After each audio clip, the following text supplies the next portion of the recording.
Salut les bienveilleurs! Comment faire pour rester dans la bienveillance quand nous vivons une relation, un échange compliqué et que nous aurions plutôt tendance à monter dans les tours et à basculer dans des formes d'agressivité qu'après on serait amené à regretter? C'est le thème de la vidéo d'aujourd'hui et pour ce faire, j'ai décidé d'inviter Eric Hérisson qui est coach et formateur et qui développe une approche qu'il a intitulée Communication responsable et bienveillante. Cette approche repose en grande partie, mais pas seulement, sur la communication non violente. Alors, je vous laisse écouter ce qu'il a à nous en dire.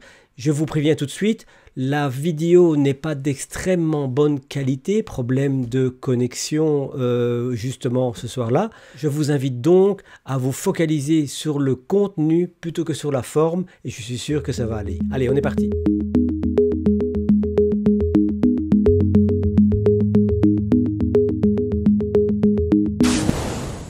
Eh bien voilà, bonjour à toutes et à tous. Je suis enchanté d'accueillir aujourd'hui Eric Hérisson. On se connaît, j'ai pas compté, mais je pense que ça va faire à peu près 5-6 ans qu'on s'était rencontrés à Strasbourg pour la première fois, en dehors de nous connaître à travers les réseaux sociaux, comme quoi ça sert à quelque chose.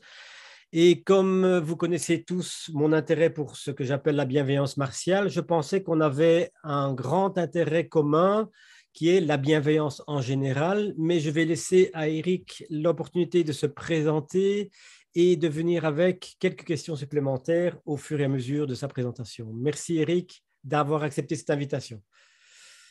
Merci Christian, bonjour à tous. Alors, je suis Eric Hérisson, j'habite en France, en Alsace, à côté d'une cinquantaine de kilomètres de Strasbourg.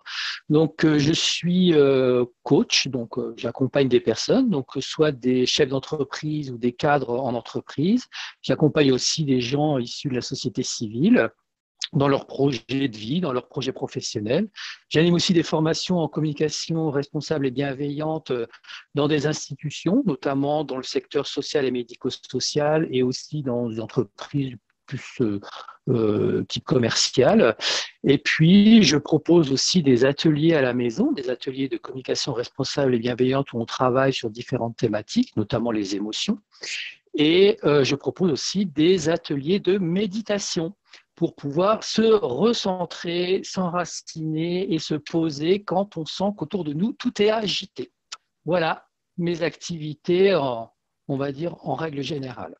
Mais tu as déjà prononcé le mot qui attire la prochaine question, donc je sais que c'est effectivement ton approche ou ta pratique est de l'ordre de ou ressemble très fort à ce qu'on appelle la communication non violente. Pourtant, tu as choisi d'appeler ça d'un autre nom, responsable et bienveillante. J'adore d'ailleurs cette combinaison. Pourquoi et qu'est-ce que ça fait comme différence entre la CNV et cette pratique que tu proposes? Alors, ça ne fait pas de différence, c'est plutôt complémentaire. C'est-à-dire que l'outil que j'utilise, l'outil de reconnexion à soi, qui est la communication non violente, en tout cas c'est comme ça que moi je l'interprète, c'est vraiment l'outil, mon bébé, c'est-à-dire c'est l'outil où je me sens le plus à l'aise, où je l'ai vraiment assimilé depuis une quinzaine d'années. Et en même temps, au-delà de la communication non violente, j'ai toute une expérience de vie, une expérience professionnelle où je travaille dans les ressources humaines, par exemple, et j'ai appris aussi d'autres outils, comme par exemple la programmation neurolinguistique, l'analyse transactionnelle, j'ai appris la méditation, j'ai appris énormément de choses, d'outils que j'utilise dans ma pratique. Et je me suis dit, plutôt que de parler que d'un seul outil qui est la communication non violente, j'avais envie de créer moi-même un outil qui a un axe qui est la CNV et qui a aussi un ensemble d'outils que je manipule depuis pas mal d'années. Et c'est pour ça que je l'ai appelé communication responsable et bienveillante, c'est-à-dire que, bien sûr que le cœur de tout ça, c'est la bienveillance, c'est la relation à soi et la relation aux autres, mais c'est surtout cette notion de responsabilité, c'est de prendre la pleine responsabilité de mon action et accueillir la pleine responsabilité de l'autre, de mon interlocuteur. Et sous une forme qui est la bienveillance, c'est-à-dire c'est être dans la bienveillance, souvent c'est un mot qu'on utilise un peu bisounours. Et moi j'ai juste envie de rappeler, bienveillance, c'est veiller au bien. C'est-à-dire veiller au bien ou veiller à la personne. Donc c'est-à-dire d'être dans une une posture qui va accueillir l'autre dans ce qu'il est, ce qu'il est en train de vivre, sous une forme bienveillante, empathique, etc. Et alors justement, tu dis bienveillante. J'aime bien que tu aies mentionné bisounours ou non bisounours. That is the question, comme disait Shakespeare. Justement, est-ce que cette bienveillance implique quelle est la place de qui je suis dans une relation bienveillante? Est-ce que ça veut dire se sacrifier au profit de la relation? Pas du tout. C'est au contraire, c'est accueillir toutes les parts qui sont à l'intérieur de moi et qui peuvent s'agiter à un moment donné quand je suis face à une situation. Et l'accueillir avec bienveillance, c'est pas nier ou c'est pas diminuer peut-être l'action que j'ai menée et qui est peut-être violente, qui est peut-être désagréable, qui est peut-être brutale. C'est simplement de se dire que l'action que j'ai menée, je suis peut-être pas satisfait de ce qui se passe. Je suis peut-être pas satisfait du résultat de cette relation. Et s'accueillir avec bienveillance, c'est de se dire, OK, je suis conscient que là, c'était disproportionné mon action. Mais si en plus je rajoute du jugement, de la culpabilité, de la honte, etc., pour s'en sortir, c'est très, très, très, très compliqué et ça peut être assez long. Alors que si je prends conscience que oui, mon action n'a pas été juste, c'est clair, mais que je vais accueillir à l'intérieur de moi, en fin de compte, ce qui s'est joué exactement, c'est-à-dire, je vais rentrer en bienveillance à ce que j'ai vécu. OK, je ne suis pas satisfait, mais en même temps, à l'intérieur de moi, waouh, j'ai été chamboulé, quoi. Et c'est ça, cette notion de bienveillance. Et l'autre, c'est pareil. Si c'est vis-à-vis de l'autre, c'est que l'autre a une action qui peut-être m'a choqué, m'a surpris, m'a déstabilisé, m'a mis dans un état de sidération, m'a même peut-être fait peur, où j'ai eu qu'une seule envie, c'est de courir et prendre mes jambes à mon cou.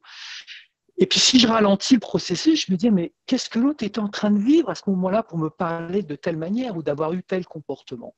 Et là aussi, je vais rentrer en bienveillance, c'est-à-dire une forme d'empathie avec l'autre, en disant, mais il se joue quelque chose chez l'autre, peut-être que où je ne perçois pas, en fin de compte, la teneur de ce qui se joue chez l'autre.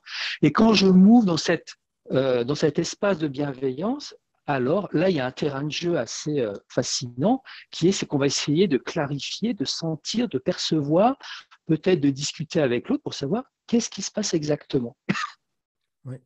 Alors, ce qui m'intéresse dans tout ce que tu racontes là maintenant, c'est effectivement, bon, moi, avec mon expérience de pratique de l'aïkido, donc on fait dans les arts martiaux, c'est-à-dire que quand une attaque arrive, on n'a pas le temps de se poser des questions existentielles pour savoir qui suis-je, dans quelle étagère, il faut réagir dans l'instant. Qu'est-ce qu'il en est de ce qu'on appelle le timing dans cette réaction-là? Tu reçois une réflexion, elle dure une demi-seconde, tu n'as pas 30 minutes pour faire cet état des lieux de ce qui se passe chez toi, de ce qui se passe chez l'autre. Comment fais-tu au niveau timing? Exactement. L'objectif, c'est pas de changer notre élan naturel. Ce qui se passe, c'est que on sait que dans nos relations, notamment quand elles sont conflictuelles ou en tension ou contrariées, on sait que si on fonctionne par nos habitudes, c'est-à-dire nos conditionnements, nos croyances et ouais, nos habitudes, souvent, bah, on voit que c'est pas porteur, parce qu'au contraire, ça accentue la tension, ça accentue une énergie, en fin de compte, qui va nous scléroser. Moi, j'ai compris par l'expérience, par exemple, si moi, je vis une situation comme ça, à brûle-pourpoint, qui arrive de manière très spontanée et pour laquelle je ne suis pas préparé, eh ben, je sais que si je pars sur mes a priori ou mes conditionnements, mes croyances, il y a de fortes chances que je ne favorise pas le dialogue. Au contraire, que j'accentue le malaise. Alors que si je sens quelque chose, mais que je ne sais pas comment agir, ou je sais que la manière dont je vais agir va être disproportionnée, je vais prendre un temps d'accueil immédiat pour savoir ce qui se joue à l'intérieur de moi face au protagoniste que j'ai en face de moi, et quelle que soit la situation. C'est-à-dire, je vais prendre un temps d'arrêt qui va me permettre de clarifier, de sentir, de percevoir comment c'est à l'intérieur. Est-ce que c'est tout va bien, je suis prêt à accueillir l'autre, même si c'est pas agréable?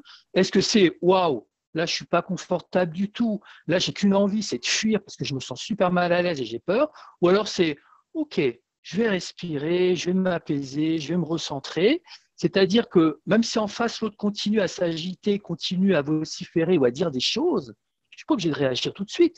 Je peux quand même prendre le temps de m'accueillir, c'est-à-dire je peux regarder l'autre et en même temps faire un scan à l'intérieur de moi pour savoir comment je vais. Et c'est qu'à partir de là, que l'action que je vais mener vis-à-vis de l'autre, c'est-à-dire en cohérence avec l'autre, ben, c'est à partir d'un espace apaisé, d'un espace construit, ou du moins d'un espace où je sais quel besoin je suis en train de toucher. Et quand je prends ce temps de retour à soi, il y a de fortes chances que l'action que je vais mener juste après soit plus juste, soit va favoriser le dialogue et l'accueil de l'autre dans ce qu'il est en train de vivre, soit ben, je vais faire le choix peut-être de dire là, dans ces conditions, c'est juste pas possible. Donc, je vais sortir de la situation. Mhm. Donc, effectivement, il y a d'abord un retour à soi. Enfin, quand l'événement survient, il y a un retour à toi. C'est qu'est-ce que je sens, qu'est-ce qui est en train de se passer. Éventuellement, il y aura un temps d'accueil, c'est-à-dire que tu vas un peu explorer quelque part, est-ce que je suis à mon aise ou pas à mon aise, qu'est-ce qu'il y a qui se passe. J'imagine que l'entraînement augmente la rapidité de ce temps de traitement, je vais dire.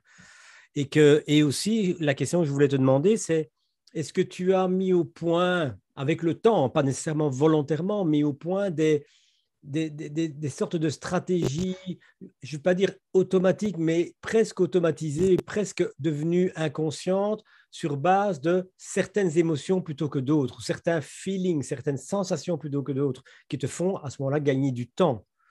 Parce que, bon, je connais quand même pas mal de situations, j'en ai connu, d'autres en connaissent aussi, où en fin de compte, ce temps d'accueil peut devenir un temps infini parce qu'on n'en sort pas, quoi. On est en train de boucler, en fait, le processus ne se passe pas de la meilleure façon et donc il prend beaucoup plus de temps que le temps, entre guillemets, acceptable dans la situation. Bien sûr, mais j'ai presque envie de te dire, toutes les situations, enfin, notamment de surprise, ne sont pas forcément dangereuses. Seulement mon cerveau, mon mental, mon expérience de vie peut me faire croire que ça peut être dangereux. Et du coup, de réagir et de réagir trop vite. Prendre le temps pour soi, c'est prendre juste un temps d'arrêt. Et ce temps d'arrêt, bien sûr, avec l'expérience et la pratique, est de plus en plus rapide. Mais je trouve que c'est important de pouvoir faire un retour en arrière, enfin un pas en arrière avant d'agir sur la relation. Et quand on fait ça, alors moi j'utilise par exemple en communication non violente, j'utilise l'OSBD, donc observation, sentiment, besoin et action, stratégie à mener. Mais je pense que c'est la meilleure piste de sortie de crise de prendre ce temps à soi, qui va être long peut-être au départ, mais qui va finir par aller de plus en plus rapide. Puis il ne faut pas oublier une chose, l'objectif, c'est pas de dire, bon, ok, je prends du temps pour moi, et puis je vais voir la situation, etc. Il y a des situations qui demandent une action rapide, et c'est ce qu'on appelle, par exemple, en communication non violente, on utilise la force, c'est-à-dire faire un usage de la force protectrice.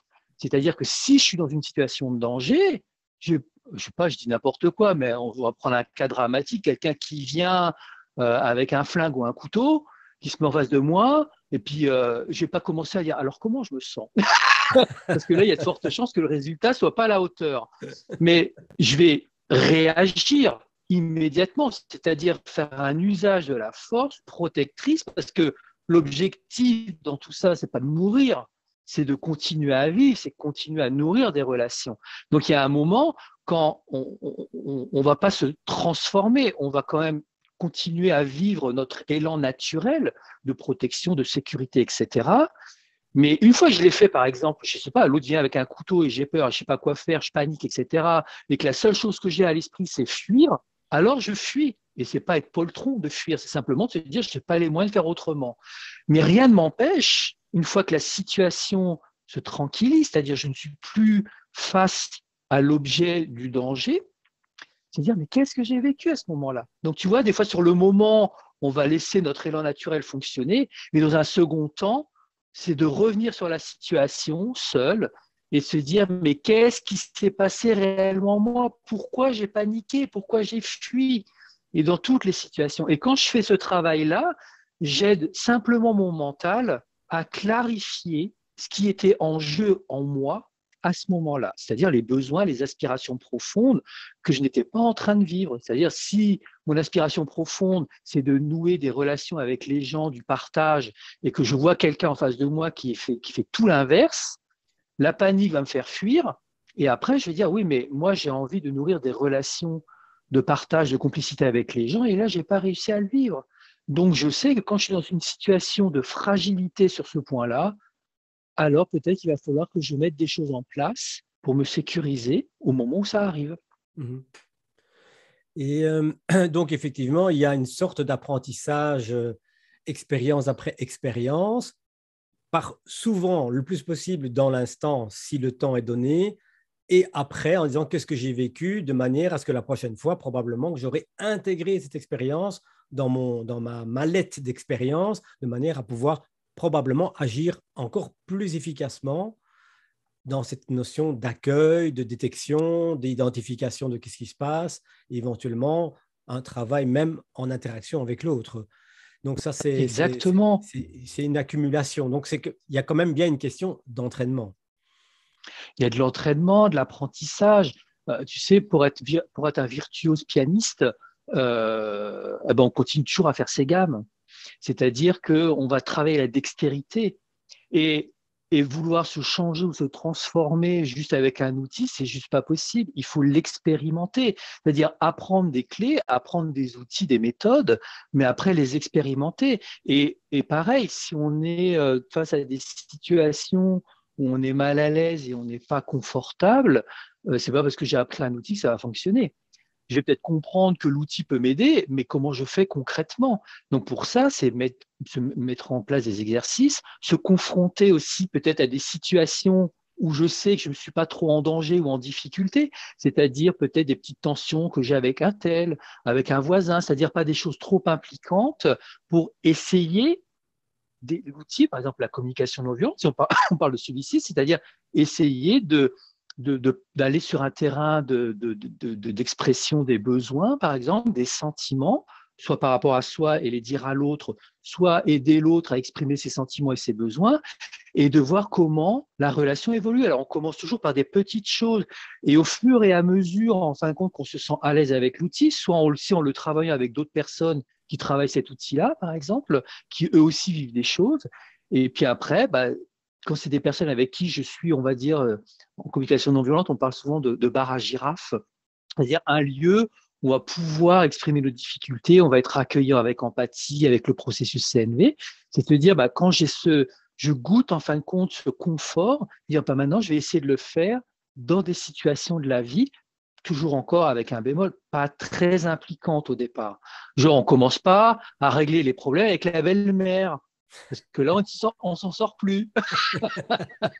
Ou alors avec mon patron que je ne supporte plus et que je vais aller le voir, genre, ça y est, je sais ce que c'est que la CNV et je vais y aller avec mes grands sabots et l'autre va m'attendre et il va détester la manière dont je parle parce que on a toujours une forme en communication non violente au départ quand on apprend l'outil qui est très méthodique, protocolaire, mais en même temps, il faut l'apprendre. Mais c'est vrai qu'on dit souvent, quand on apprend des outils de développement personnel, de communication vers soi, on travaille en premier lieu vers soi. On ne prend pas l'outil, on l'applique sur l'autre, parce que là, il y a toutes les raisons de se fâcher avec les gens.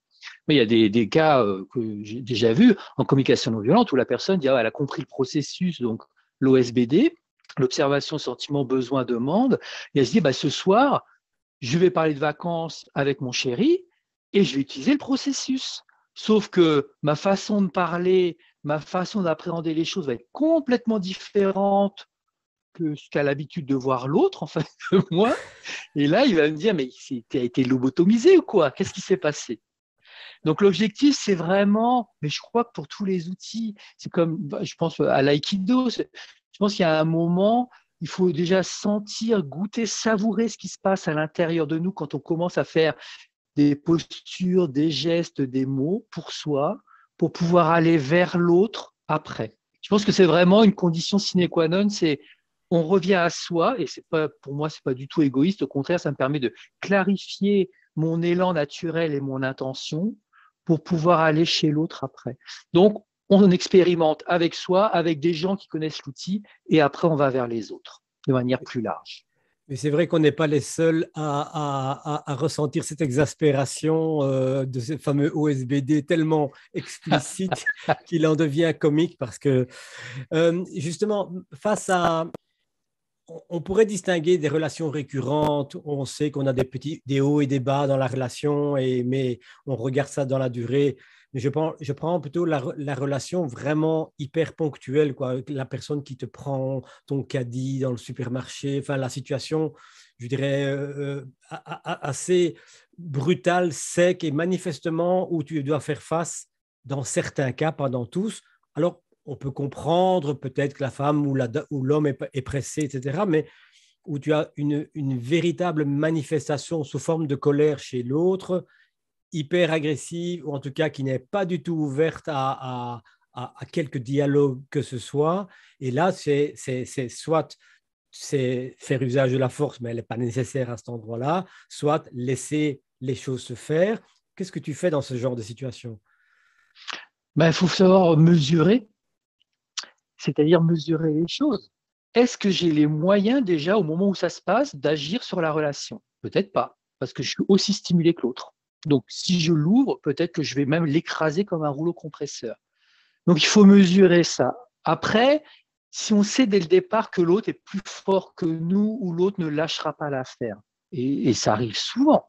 Donc, l'objectif, c'est pas de se faire harakiri ou de se balancer dans l'arène des lions et puis de se dire, bah, je vais me faire bouffer par l'autre. C'est qu'il y a un moment, c'est ce qu'on appelle les niveaux de conscience. C'est si je prends conscience que quoi que je fasse dans ce qui se passe en face de moi, et si j'en ai les moyens, c'est-à-dire les moyens de me connecter à ma conscience là au temps réel, au temps présent, si j'ai conscience que là, je vais perdre mon temps, parce que l'autre, quoi que je dise, quoi que je fasse, voudra avoir raison. Et moi, forcément, j'aurai tort. Donc, dans ces cas-là, c'est à un moment donné, il faut savoir dire stop, c'est-à-dire passer son chemin. Mhm. C'est-à-dire laisser de nouveau la liberté à l'autre d'agir tel qu'il agit, même si ce n'est pas opportun, et me laisser la liberté à moi de continuer ma vie. Donc, plus j'insiste, plus je vais avoir l'impression de vouloir avoir raison sur l'autre, et plus l'autre, ça peut l'énerver parce qu'il voudra avoir raison et moi tort. Donc, il y a un moment, je pense que c'est vraiment les niveaux de conscience, c'est de mesurer s'il y a une qualité de connexion ou de relation possible avec l'autre dans un moment où, j'ai presque envie de dire, eh ben, s'il passe devant moi, c'est quoi le problème? Est-ce que ça veut dire que ça y est, ma vie est terminée, que je suis une lavette? Pas du tout. C'est-à-dire simplement, je veux dire, ben là, j'ai pas envie de mettre mon énergie au service d'une personne qui ne me respecte pas ou qui ne me voit même pas. Parce que souvent, quand les gens vocifèrent de cette manière-là face à toi, et tu comprends même pas ce qui se passe, tu n'es même pas d'ailleurs l'objet ou la responsabilité de ce qui se passe, bah, pourquoi insister en se disant bah, l'autre est en train simplement de parler de lui-même ou d'elle-même, quoi. Sauf qu'à un interlocuteur, c'est moi qui ai croisé son chemin et je m'en prends plein la tronche. Mais si encore une fois, alors ça j'aime bien, c'est un accord Toltec qui dit quoi que les gens pensent, quoi que les gens disent, je n'en fais pas une affaire personnelle. C'est un peu ça. C'est qu'on peut croiser quelqu'un, si l'autre me tombe dessus à bras raccourcis, je ne suis pas l'objet je suis pas responsable de ce qui se passe. Peut-être que l'autre est en train de vivre un truc, moi je sais pas ce que c'est, quoi. Donc tu vois, c'est ça, niveau de conscience, mesurer si j'ai les moyens et les ressources pour agir ou pas, et me dire à un moment donné, est-ce que c'est vraiment important que je garde ma place de caddie à la caisse? Est-ce que c'est vraiment important que la place chez le boucher soit prise avant moi, etc. Puis par moment, on se sent disposé, on se sent en toute puissance, alors par rapport à soi-même, hein, j'entends pas en toute puissance vis-à-vis de l'autre, et puis on est prêt à accueillir la colère de l'autre. Ouais. C'est-à-dire qu'on va l'inviter, si on a le temps, par exemple, on se dit, tiens, bah, je veux bien prendre 10 minutes pour l'autre qui veut absolument passer derrière moi en disant, mais qu'est-ce qui est important pour vous à vivre là maintenant? Si l'autre me dit, bah, d'un seul coup, donc dans cette ouverture et cette invitation, peut-être l'autre se dire, oui, mais je suis garé en double fil, je vais me prendre un PV, j'ai pas envie de ça, blablabla, bla, bla, bla, donc c'est pour ça que je suis dans l'urgence. Ah, ok, donc là, il y a une situation d'urgence et du coup, vous avez peur de quelque chose. Et du coup, ça faciliterait votre vie si vous pouviez passer devant moi et du coup, vous sentir rassuré que derrière, bah, vous n'allez pas avoir de PV ou peut-être que, je sais pas, il y a un chien dans la voiture ou je sais pas quoi. La personne peut dire, c'est exactement ça. Ok, bah, avec plaisir de vous laisser passer devant. Tu vois? Mais encore une fois, il faut mesurer notre capacité au moment où ça arrive. Et ça, tu peux pas passer cette étape de mesurer ce qui se passe à l'intérieur de soi. Parce que c'est tout par de là, en fin de compte. Et Mhm. d'ailleurs, souvent, les conflits, c'est on ne sait pas à quoi on est connecté quand on s'engueule avec quelqu'un. On est simplement connecté à un mental, une croyance ou un conditionnement qui nous oblige à rentrer dans le conflit et qui va faire en sorte que je vais avoir raison. Donc l'autre, quoi qu'il dise, même, il aura forcément tort. Et dans ton évaluation de en quoi est-ce important de prendre ce temps face à cette personne ou de laisser tomber, est-ce que tu auras, et c'est deux sous-questions quelque part, est-ce que tu auras par exemple, qu'en est-il d'une éventuelle envie de participer à faire, à rayonner les apprentissages que tu as accumulés avec les années, tout le travail que tu as fait en disant, tiens, faire des expériences différentes, d'une autre qualité, parce que on peut hypothéser, on ne dit pas ce mot-là, on peut supposer, pardon, on peut supposer que la personne n'a pas assez d'expérience de bonne qualité quelque part pour faire dire c'est la seule solution qu'il y a, c'est d'essayer de jouer à la foire d'empoigne et de s'imposer. Alors que dire tiens, peut-être que j'ai l'opportunité de faire vivre une expérience d'une autre qualité. Et là, à ce moment-là, l'importance va grandir. Et probablement, à ce moment-là, tu vas dire, je vais y prendre ce temps parce que ça vaut la peine, parce que je sens qu'il y a une ouverture. Est-ce que ce sont des choses qui t'animent également? Ben, tout à fait. Et d'ailleurs, c'est l'objectif de tout ça. C'est de contribuer aux besoins des autres. C'est pas contribuer uniquement à nos besoins, de se sentir bien, à l'aise et finger in the nose et tout le monde est content. C'est de pouvoir aussi contribuer. Et c'est ça le sens de la relation. C'est que l'objectif, c'est pas tout faire par rapport à soi. C'est qu'il y a un moment pouvoir contribuer aussi contribuer à la clarification des besoins des autres. Et moi, je pense que quand on a un regard bienveillant et que par moment on se dit, bah, tiens, là, j'ai du temps pour pouvoir peut-être accueillir ce que l'autre est en train de vivre, bah, ça profite à moi, mais ça profite surtout à tout le monde. Parce que peut-être que la personne qui aura été accueillie dans peut-être son énervement ou son agacement, bah, va faire en sorte qu'elle va s'apaiser, que peut-être elle aura compris quelque chose dans son propre processus et peut-être que ça va éviter que la prochaine personne se fasse engueuler. Moi, moi, j'ai beaucoup de compassion, même si j'ai pas d'enfants, mais j'ai beaucoup de compassion pour les parents, souvent qui ont des difficultés avec leurs enfants. Et, euh, et parfois, ils sont complètement paumés. Et quand je vois des fois des regards de parents sur d'autres parents, mais vraiment foudroyants, moi, je suis là, parfois, je me dis, waouh, c'est super difficile de regarder un autre parent, juger un autre parent rien qu'avec le regard, rien qu'avec la posture. Des fois, il n'y a pas besoin de mots, hein. Une posture, ça peut être catastrophique. Et moi, dans les magasins, par exemple, parce que c'est le lieu où forcément, quand on dit à un gamin, on fait les courses, on s'arrête pas au rayon jouet, j'ai pas les moyens de t'acheter ci, on dit ça à l'enfant au départ, et puis quand forcément le gamin il rentre dans le magasin, qu'est-ce qu'il voit? Eh ben, la première chose, et c'est des psychologues qu'on crée quand même les magasins, c'est pas que des commerciaux, et puis qu'il voit des jouets, tout ça, ben, il est tenté. En même temps, c'est un enfant, il ne vit que par ses émotions, donc on ne va pas lui demander de raisonner à ce moment-là. Et moi, ça m'est déjà arrivé plusieurs fois que la maman, par exemple, le gamin, il commence à piquer une colère, à taper des pieds, à hurler dans le magasin. Et on voit que les parents sont désespérés, ils ne savent plus quoi faire. Et les regards inquisiteurs, tu vois, qui sont là, qui disent, ouais, vous n'êtes pas des bons parents, tout ça. Et moi, j'arrive, et puis je dis, waouh, aujourd'hui, ça va être dur de faire les cours, j'ai l'impression. Tu sais, avec un sourire, une bienveillance en disant waouh, ça va être difficile. Et puis là, souvent, bah, quelqu'un qui est bienveillant, le papa ou la maman te regarde en disant oh là là, si vous savez comme c'est compliqué aujourd'hui. Et rien que ça donne un petit peu de baume au cœur. Ça veut dire que les parents ne voient plus le regard des autres, mais ils vont juste se focaliser sur quelqu'un qui a eu une parole, voilà, apaisante comme ça. Moi, j'ai déjà vécu ça aussi un dimanche matin, genre à 8 heures, je prends le bus à Strasbourg, parce que j'avais passé une soirée et puis donc j'étais un peu claqué, quoi. Et puis là, donc un dimanche, il n'y a pas un chat. Et il y a un enfant de 5 ans et sa maman. Et le gamin, voilà, il vit sa vie de gamin, quoi. Et la maman, sans arrêt, reste ici, t'éloigne pas, reste à côté de moi. Combien de fois je t'ai dit de rester là? Attention, le bus, il va arriver. À cause de toi, on va le rater. Que des trucs comme ça. Reste ici, mets-toi, genre collé à la mer, quoi. Alors qu'il y avait personne. Et puis moi, au départ, bien sûr, je suis stimulé. Je dis, bon, ça va durer combien de temps? Va se taire, ça me saoule. J'ai envie de me coucher, je suis fatigué. Donc, mon état émotionnel n'était pas dans l'accueil. Puis après, je me suis dit, si je commence à lui dire, entre guillemets, ta gueule, bah, je ne connais même pas la réaction de la mère, mais une mère peut être une vraie louve, donc elle pourrait me sauter dessus.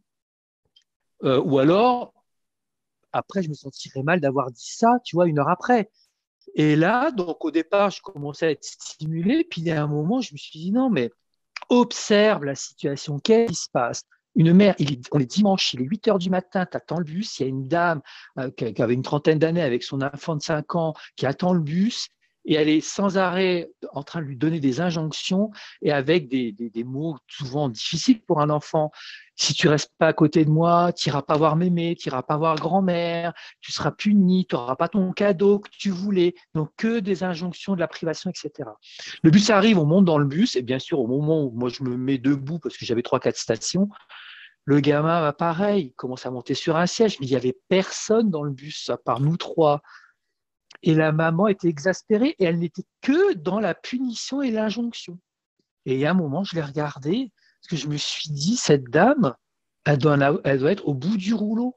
Parce que pour être un dimanche matin à 8 heures, déjà dans cet état-là, je me dis, mais qu'est-ce qui se passe? Et je la regarde, pareil, et je lui ai dit, on est dimanche matin, et je dis, vous avez l'air d'en avoir gros sur la patate, quoi.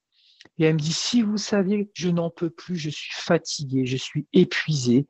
Et j'ai dit, bah, je l'entends, parce que la manière dont vous parlez à votre enfant, j'imagine que c'est la plus belle chose qui vous soit arrivée, que vous êtes vraiment, c'est votre gosse et vous l'aimez. Elle me dit, je l'adore, mais elle dit, je ne le supporte plus.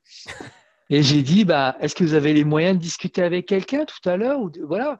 Et la personne me dit, non. Mais juste de m'avoir fait remarquer que j'aime mon fils, elle dit, je me sens déjà mieux. Waouh. Tu vois, on peut. Alors, bien sûr, je le fais parce que j'avais les moyens. Ça fait 15 ans que je fais de la CNV. Donc, j'arrive à mesurer. Il y a d'autres personnes, ils auraient foncé dans le tas et ils auraient même insulté la mère, ils auraient même peut-être foutu une gifle au gosse, etc. Mais je me dis qu'on peut tout modifier ou transformer, qu'à partir du moment où notre élan naturel serait d'aller dans la bienveillance, l'empathie, l'accueil de l'autre dans ce qu'il est en train de vivre et que moi, je ne vis pas. Mhm. Donc, elle vivait l'énervement. Moi, je vivais un retour de soirée super bien et que j'allais rentrer dormir tranquillou sans gosse. Ouais, Donc ouais, ouais, voilà. ouais. Et c'est ça contribue aux besoins de l'autre, c'est de se dire, ben là, j'avais les moyens, je l'ai fait, quoi. Ou alors, je parle à mon mental et c'est le mental qui va tout dire.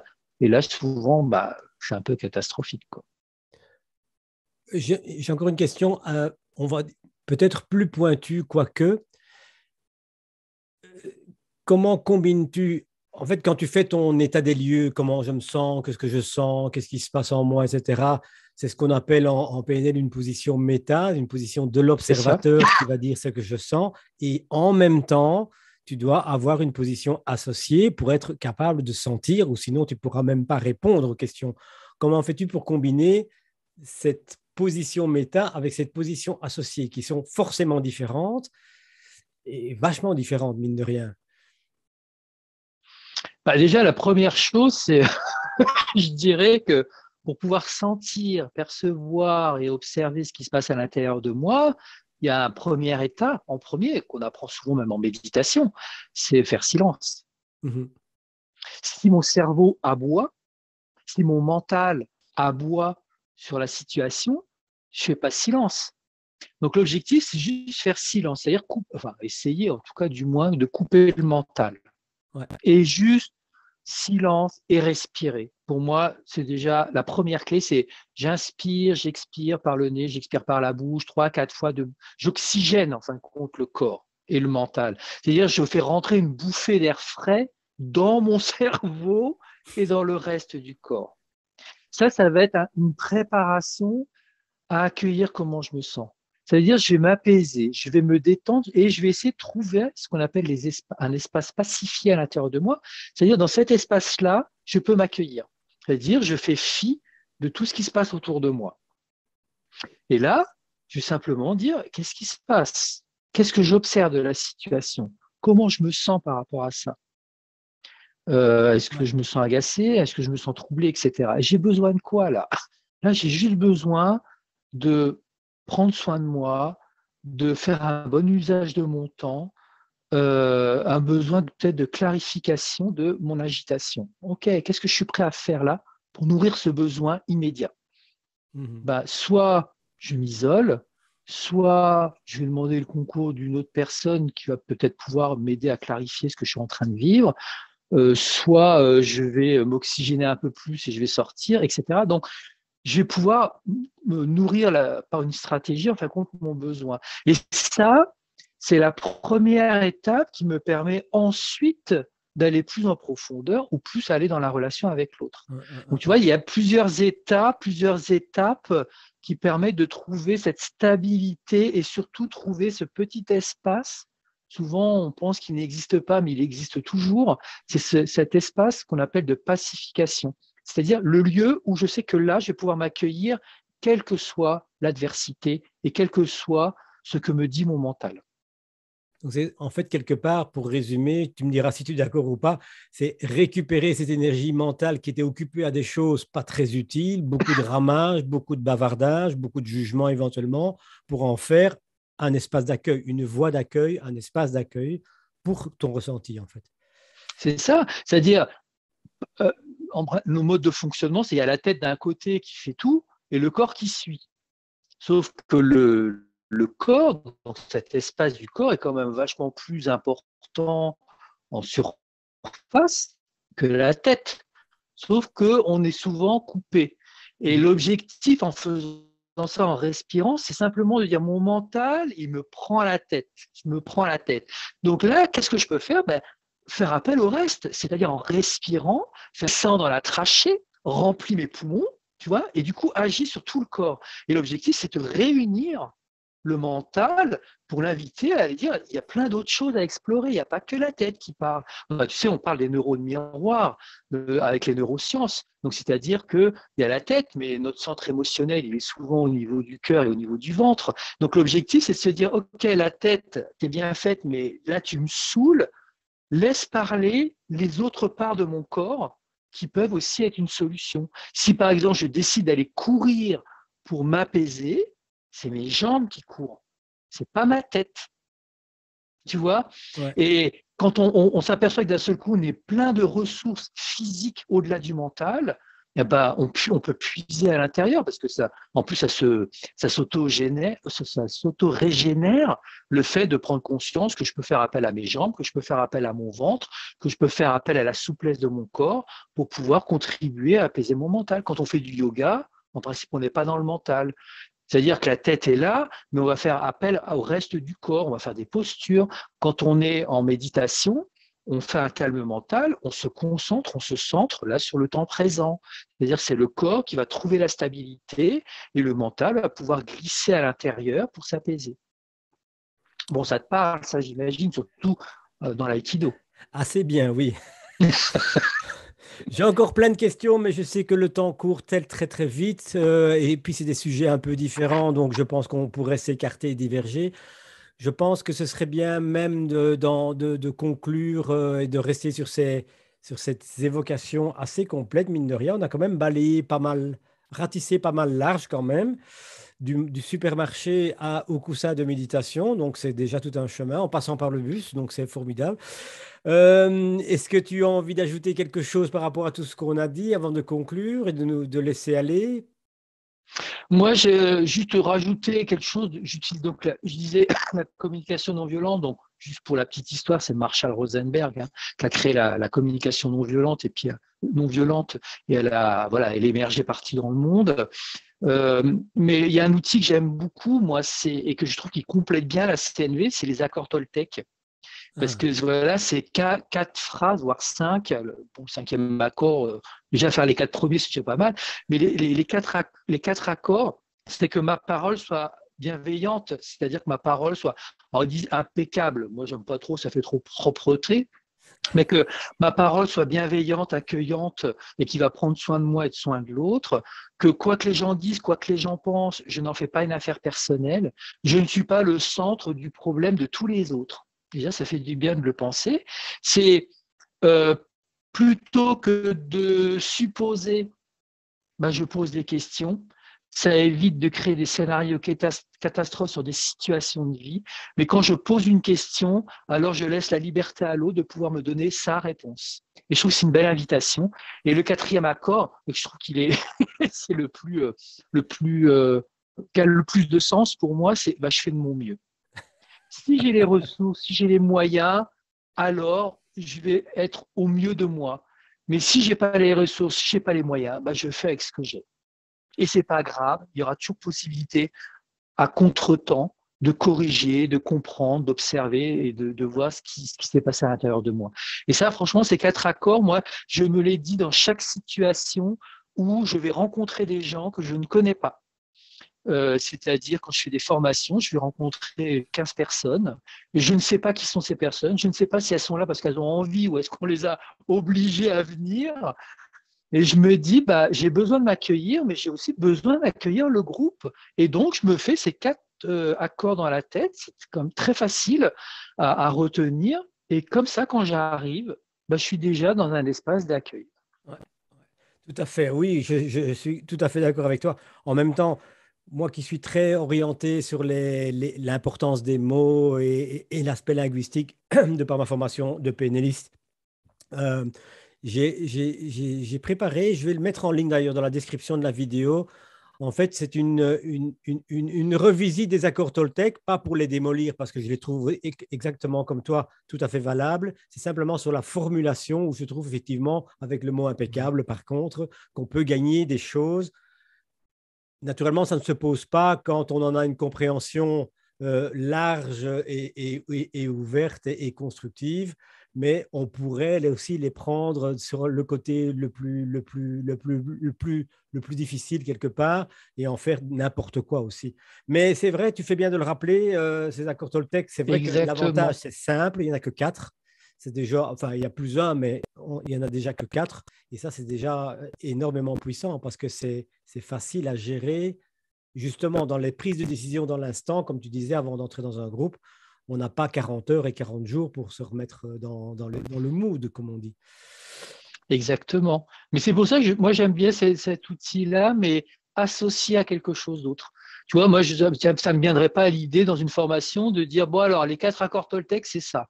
Moi, j'en parle toujours en fin de journée en disant un truc en plus pour Ouais, comprendre la teneur de nos relations avec la CNV, par exemple, comme outil de reconnexion à soi, dire apporter un petit truc en plus, tu vois. Mais moi, je trouve que quand il est combiné, il permet de bien comprendre le sens des accords. S'il est juste en tant qu'outil, je suis d'accord avec toi. Ça peut ouais. être délicat, ça peut être mal interprété, et puis ça peut être un peu comme un prêche, tu vois,